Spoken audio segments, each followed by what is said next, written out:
In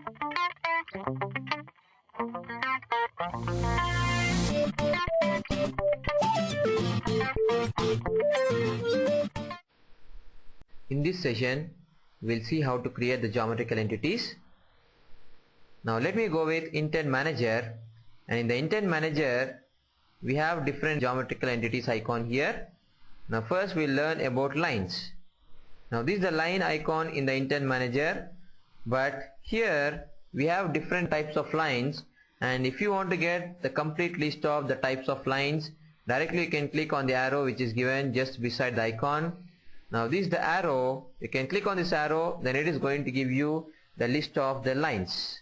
So here in ProE Sketcher we have three types of lines, and in that first we'll learn about 2-point line. The first one is known as 2-point line. So you can go with 2-point line, select the icon, then read the message area. So here it is telling that select the start point.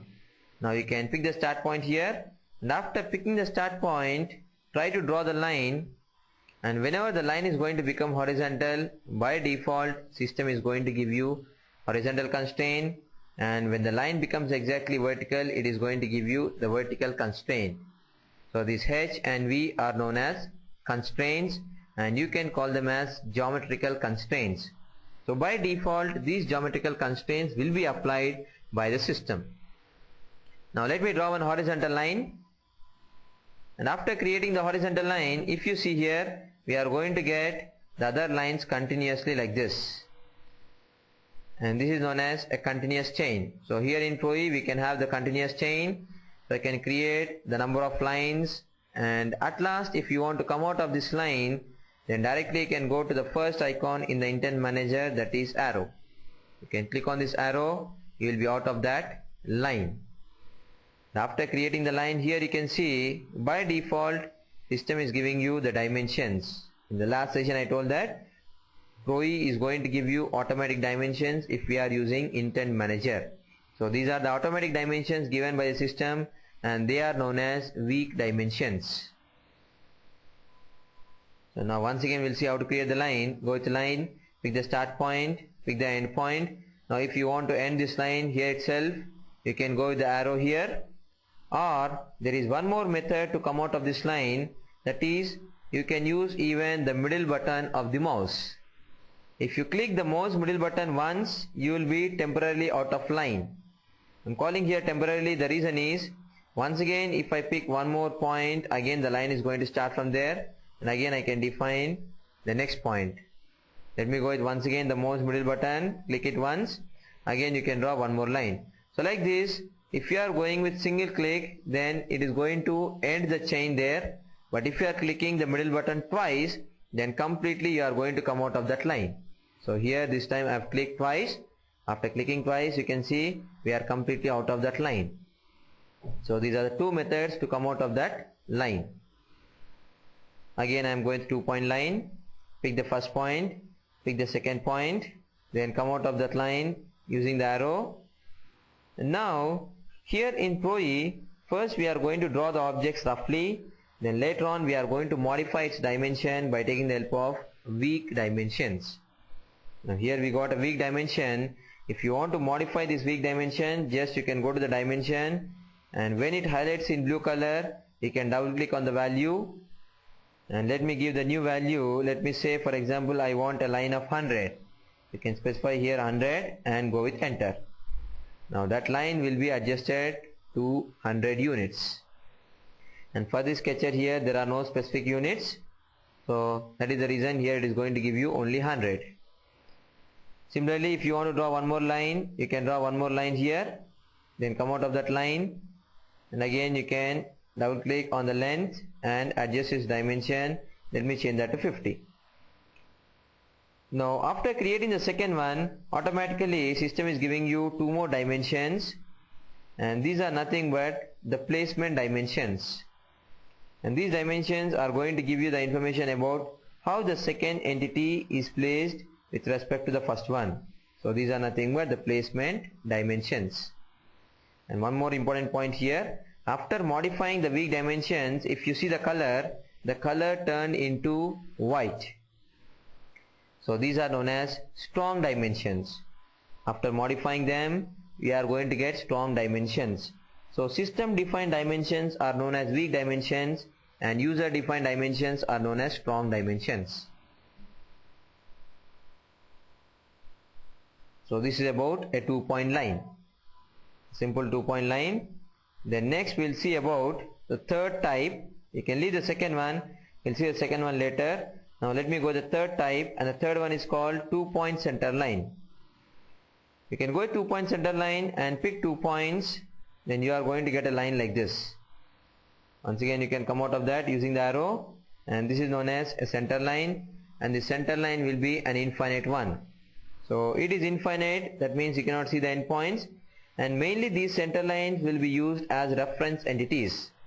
They are not going to act as the direct geometrical entities, but they will be used as reference entities. So this is about the lines, the different types of lines. Then here we have the next one called rectangle.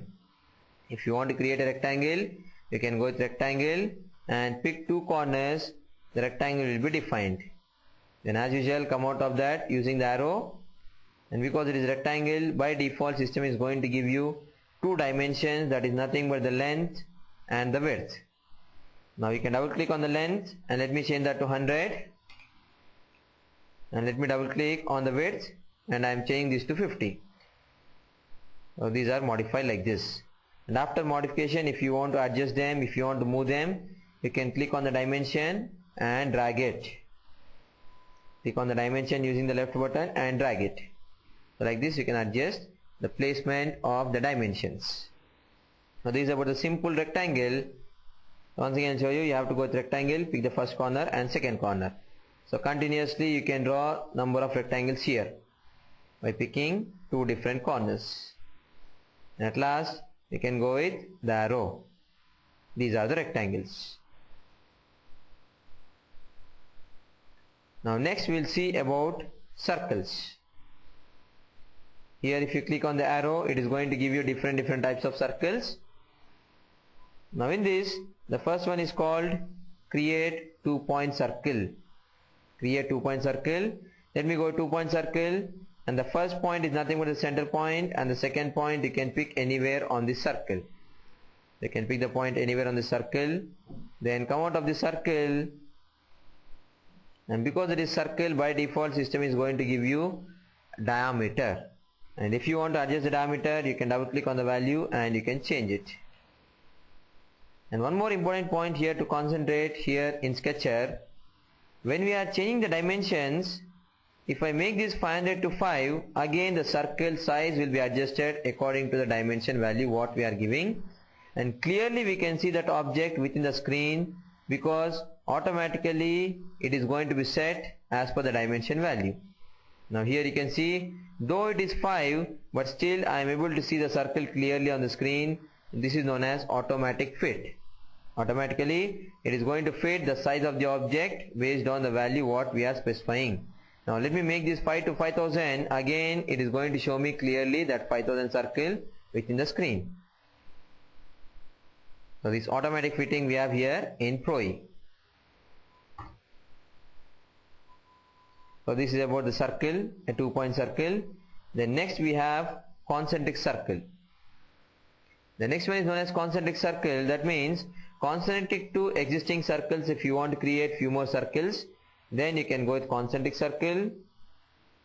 And whenever you are going with concentric circles, it is going to ask you to select something, because here you can see we got select dialog box, and we have to select here either a circle or arc. Now let me select this existing circle, select it, and then try to draw the circles, and you can create it continuously a number of circles one by one like this. Then as usual, to come out of that, either you can go with the arrow or you can double click the mouse middle button. Now we are out of that concentric circle, and now if you see here, few circles are out of the view, and if you want to make all the circles to come and fit within the screen, we can use now the view tools. So let me go with a view toolbar. As I told you, this is view toolbar. In that I am going to use the last tool by name refit. So whenever you want to make all the objects to come and fit within the screen, then you can go with refit. Now like this, all the objects are going to fit in the screen. So the last one is refit. Then just before that we have zoom out. Zoom out means moving away from the objects like this. The camera is going to move away from the objects. So refit and zoom out. Then the third one we have zoom in. Whenever you are going zoom in, you are supposed to pick two corners, and based on the two corners it is going to define a window, and whatever the area we have inside that window, that is going to be zoomed. So pick the first corner and pick the second corner, first and second. Like this you can pick two corners, a window will be defined, and then whatever the area we have inside that window, it is going to zoom it. Then after that, if you want to come out of that, you can use the mouse middle button. So these are the view controlling tools: refit, zoom out and zoom in. Now about the remaining circles I will discuss in the next session.